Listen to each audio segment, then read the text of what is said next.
think I just pooped out 5 pounds of toxins and built up waste that were sitting inside of me for who knows how long. No, you didn't. You would literally be in the hospital if it was for who knows how long, because you would have a bowel obstruction and you would need an NG tube and be not eating any food at all. You wouldn't be at home. I wake up every morning now and I just poop with no straining.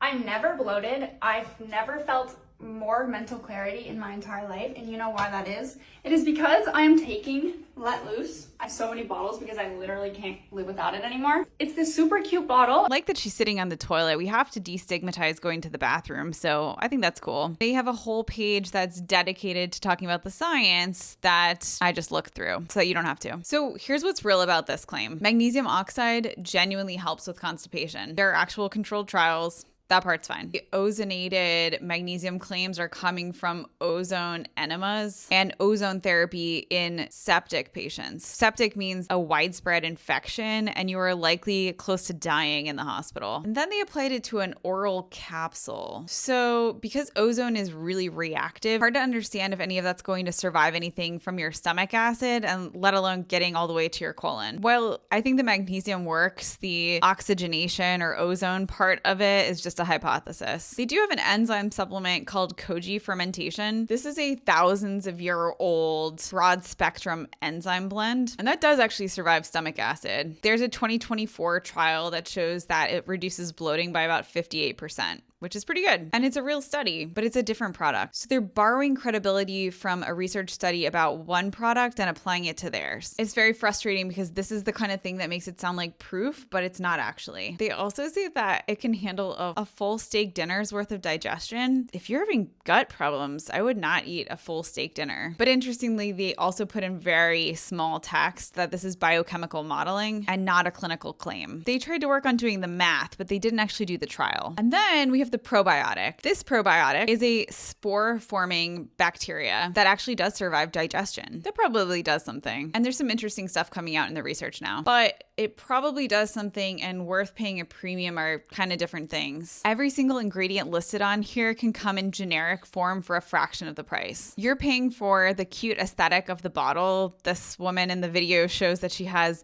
somehow an entire shelf full of these, and I don't think that's likely necessary. Here's what I actually want to say. So many people that are buying this product have actually been churned through the medical system. They've had appointments where they felt dismissed, they've had blood work that made it look like everything was normal, and they felt terrible, and that 5-minute visit did nothing. You are exhausted, not just physically, but emotionally from trying to get help and not feeling heard. Wellness brands have figured this out, and they are learning to speak the language of exhaustion perfectly. These citations are being taken really seriously, and the mechanism seems like, wow, I finally got answers. The really beautiful packaging is the same thing that the cosmetics industry uses to get your eyes directed at it and to buy it because it makes you happy. And there's some benefit to that too, actually. A dopamine hit of a pretty product makes you have more of a placebo effect. My biggest issue with this is that when it suggests that everyone's going to feel 100% better, if it doesn't work for you, then you start to blame yourself. This person cited in the video that they now poop perfectly, have no more bloating, absolutely zero gastrointestinal issues, which is very unlikely. You deserve real answers, and I'm really sorry that the system is failing you, but you do not need to spend hundreds of dollars on supplements. By the way, magnesium oxide is about $10 at your local grocery store. You can buy the probiotic blend essentially anywhere. These ingredients are not a secret. Don't pay for the markup of the pretty product.